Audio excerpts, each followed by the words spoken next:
7 en punto.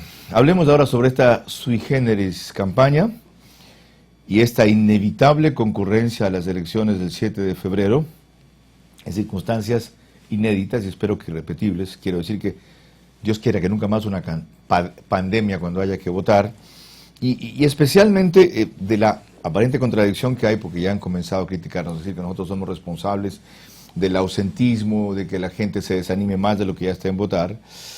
La aparente contradicción que hay entre esto de exhortar a la gente a que decida su destino, no solamente su presidente, y las circunstancias cada vez más disuasivas de hacerlo, de todo tipo. Entonces, nadie mejor, en el sentido literal de la palabra, para responder a estas inquietudes y otras que Lolo Echeverría. Yolanda Torres comienza con él desde Quito. Siempre es un gusto contar con Lolo Echeverría en este programa. Él tiene estudios realizados en filosofía y letras, arquitectura y periodismo. Vean ustedes esa mezcla explosiva que hace lo que es hoy Lolo Echeverría, además con un insight, con una visión muy poderosa sobre los temas de coyuntura. Su experiencia laboral en medios de comunicación, Teleamazonas, Llama Acción, Radio Universal, Revista Mensajeros, Revista Charqui, actual director, Revista Criterios, columnista de El Comercio. Lolo, bienvenido nuevamente.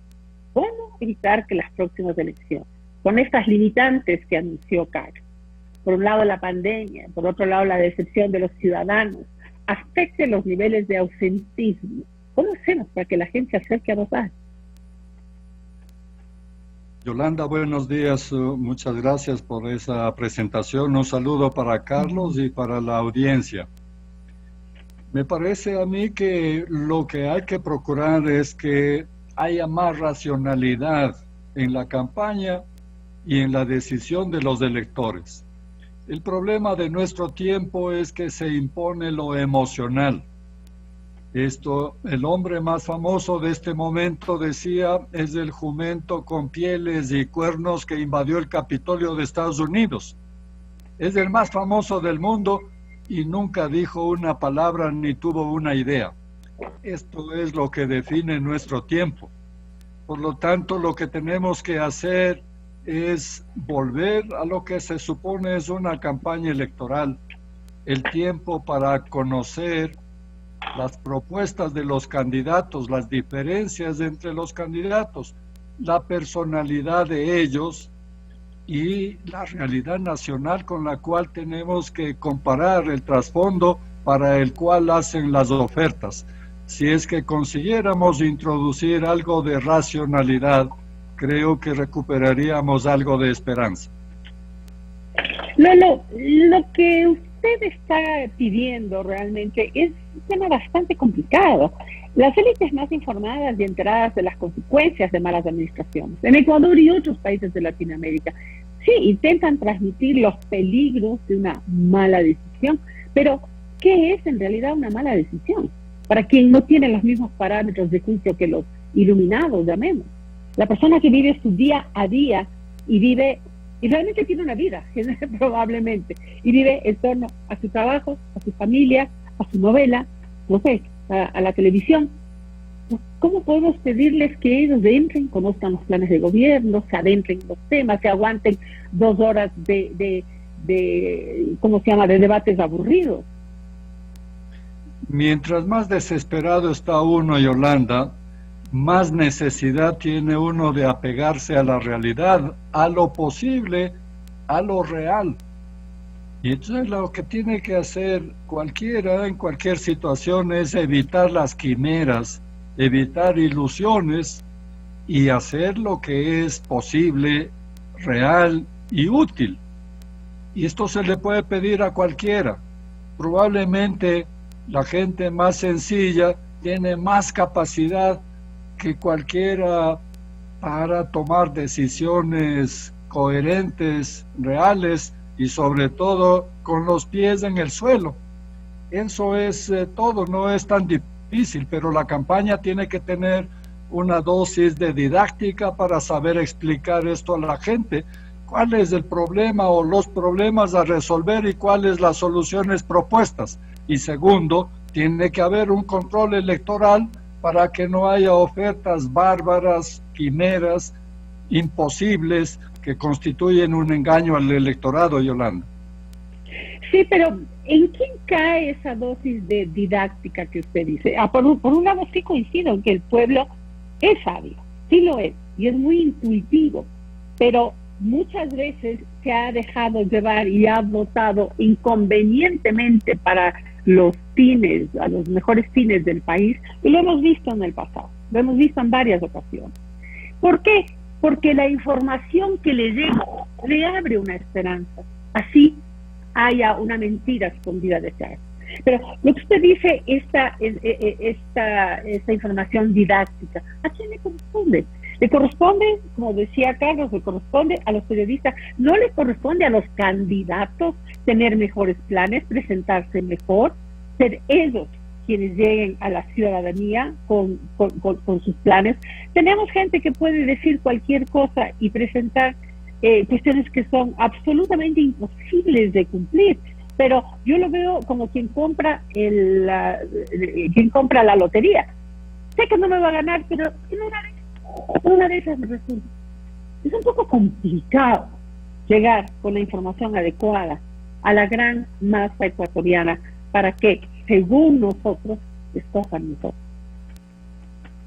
Corresponde a todos, Yolanda.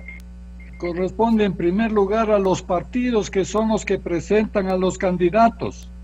¿Cómo puede ser posible que presenten un candidato y después digan que ese candidato es un inútil, un traidor, un falso? Esto es un absurdo. No puede ser posible eso. Entonces, la primera responsabilidad es de quien presenta el candidato, que es del partido político. Pero corresponde a todos, a los medios de comunicación, que no pueden, no deben privilegiar lo emocional, sino lo real. Corresponde a los candidatos, que son los que tienen que hacer ofertas creíbles, probar qué van a hacer, cómo van a hacer, con quién van a hacer, con qué recursos. Y corresponde a las organizaciones. Todas las organizaciones sociales participan de alguna manera y tienen responsabilidades porque son los que agremian a las personas y representan a las personas, y corresponde a las élites, es decir, corresponde absolutamente a todos para que vayamos corrigiendo los términos de una campaña. Como dice Carlos, y perdón Carlos que use tu contenido para esto, pero los jóvenes muchas veces no conocen, no han vivido, no ha sido una vivencia los últimos años, hablemos de los 40 últimos años, con tantas irregularidades y con tantos fenómenos que se han dado en el país y cambios de presidentes, etcétera, inclusive la última administración. Pero aparentemente quienes no irían a votar es quienes tienen esa vivencia y ese conocimiento y podrían tener una conciencia mucho más formada para ir a votar. ¿Cómo convencer a las personas de la tercera edad, a los mayores, digamos, de 40 años, de que asistan, de que utilicen todas las bioseguridades que necesitan, pero asistan a las votaciones? Bueno, si uno conoce los problemas y busca las soluciones, esa es la conducta apropiada para tomar una decisión. En cuanto a los jóvenes, yo no estoy de acuerdo que se diga que los jóvenes no conocen, no recuerdan, no han sabido, no han vivido. Bueno, cualquiera puede conocer y tiene la obligación de conocer.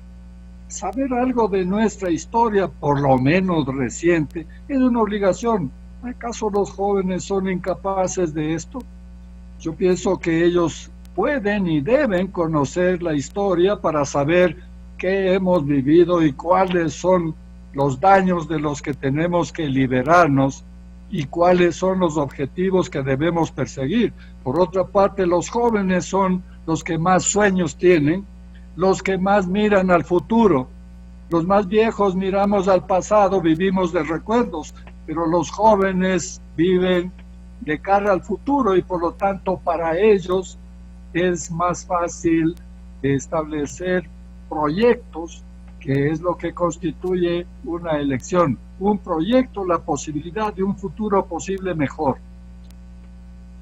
Estoy de acuerdo que los jóvenes, yo no hablo de que los jóvenes sean ignorantes, pero sí han vivido en los últimos 10 años, por lo poco, ¿no?, de un régimen de propaganda muy grande que también estuvo alejado de la realidad, y lo que se les presentó fue la realidad vista desde un gobierno específico. A eso me refiero en cuanto a su propia vivencia. Vamos a hablar con Carlos Vera, que tiene mucho más desde Guayaquil. Gracias, Yolanda. Buenos días, Lolo. Yo estoy fascinado con la conversación. Tengo tantas cosas que decir. La primera, en el sentido exacto de la alusión. Maestro, haré los deberes. Tiene usted razón respecto a que parte de la responsabilidad también está en los actores de opinión y los medios de comunicación. Segundo, sobre el comentario de los jóvenes, fíjese, coincide con usted Lourdes Jiménez. En su cuenta de Twitter ella se identifica como mamá enamorada de mis chicos, abogada, pero sobre todo persona en el constante trabajo de ser mejor. Y dice Lourdes Jiménez, hay una lamentable visión respecto a los jóvenes. Los candidatos creen que solo son videogamers, youtubers, y que jamás han leído un libro de historia. A ver, como necesito un brazo más largo, lo que necesito lentes. Ahora sí, han minimizado los anhelos de los jóvenes. Quizás sea un reducido número y por ello la generalización. Acotación. Segundo, la clave. Un poco de racionalidad, tanto en los candidatos como en los electores. Y para volver a la racionalidad, usted propone una fórmula, que analicemos las propuestas, establezcamos las diferencias y la conexión que tienen con la realidad nacional. Haga ese ejercicio respecto a los tres punteros, Lasso, Arauz y Yacu. Esto es para una conferencia, por supuesto, Lolo, pero empiécelo por donde quiera. Bueno, yo creo que en el debate que hemos tenido hasta ahora se demostró la calidad de los candidatos y el problema de la elección que tenemos entre manos. Yo hice una lista de las propuestas que hicieron los 7 candidatos primeros y me pareció inverosímil que haya tal nivel de ilusión, tal nivel de alejamiento de la realidad. Le leo rápidamente las propuestas que yo anoté. Reducción de impuestos, ayuda para pagar salarios de los emprendedores, ingreso excepcional a los desempleados, amnistía bancaria, reestructuración de deudas, baja de tasas de interés al 2%, fondo de reestructuración económica, 3 millones de empleos solo para el agro, seguro agrícola, mega hospitales, pena de muerte, cadena perpetua, granjas agropecuarias carcelarias. No existe país en el mundo capaz de proponerse semejantes cosas, y peor, en una crisis económica, en una crisis de salud, en una crisis política como la que vivimos. Esto indica que los candidatos están flotando, no están con los pies en la realidad.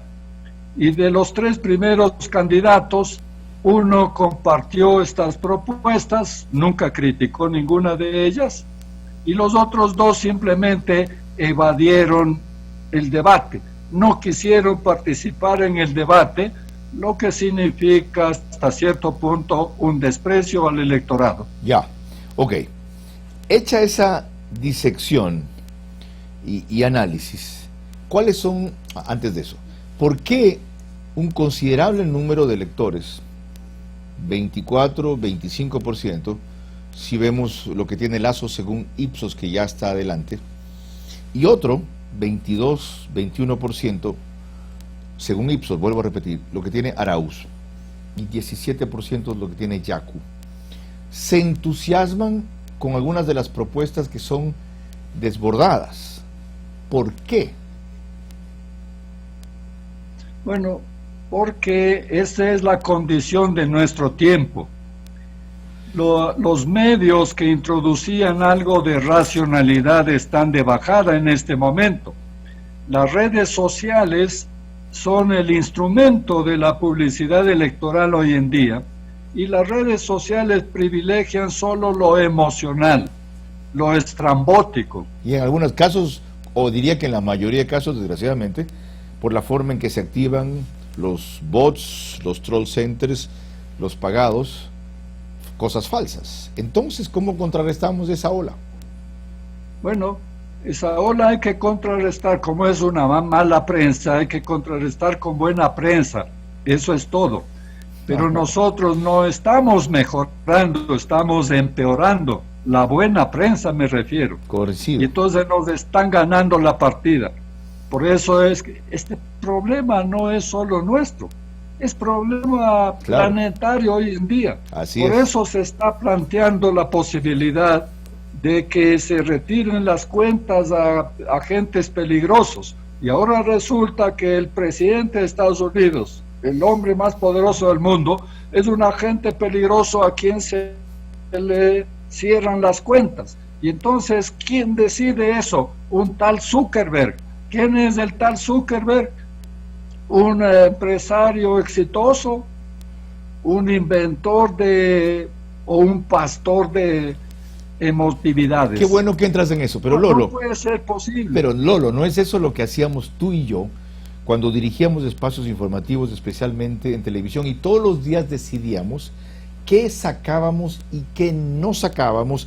En algunos casos por consideraciones de espacio, fácil decisión. En otros casos por consideraciones de importancia, esto no es tan importante como lo otro, de paso bajo nuestros criterios de importancia, de trascendencia, de gravitación. Y en otros, bueno, en mi caso, ahí sí hablo, por consideraciones éticas. Esto, siendo noticioso, no es positivo. Su efecto va a ser más contraproducente que la divulgación de conocerlo. ¿Por qué si nosotros como directores de medios, los medios actuales como directores de medios o jefes de redacción, y en la televisión el editor final, quien tiene la decisión última de qué pone y no pone, qué saca y no saca, qué comunica y qué no comunica, qué dice y qué no dice, eso hace la prensa todos los días, ahora no lo puede hacer una plataforma, ¿por qué no? Pero Carlos, cuando nosotros hacíamos eso, lo hacíamos sobre bases racionales. ¿Cómo jerarquizábamos las noticias? Por cercanía, por importancia, es decir, había un proceso racional. ¿Cuáles eran las que debían, de acuerdo con la realidad en la que vivíamos? Correcto. Pero un proceso de selección racional. Cuando empezó lo emocional y la búsqueda de simplemente rating, y la televisión se llenó de crónica roja, yo me negué a poner crónica roja en el noticiero. Y como no tenía posibilidades de estar en primer lugar, el que más muertos tenía era el que ganaba en el rating. Entonces empecé a buscar con qué podemos competir la crónica roja.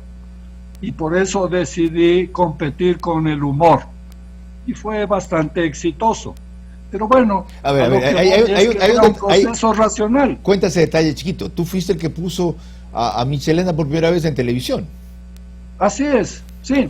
Y, Okay. y lo hice porque tenía que competir con algo al gusto por la crónica roja. Genial fórmula. Ok. Y me costó mucho trabajo convencerle a Michelena, porque él pensaba que la televisión era demasiado elitista, Así que es. no era popular. Así es. Pero entendió que él podía hacerle popular, que él podía contribuir a esa variación, o por lo menos evitar el desastre de que corran ríos de sangre por los medios de comunicación.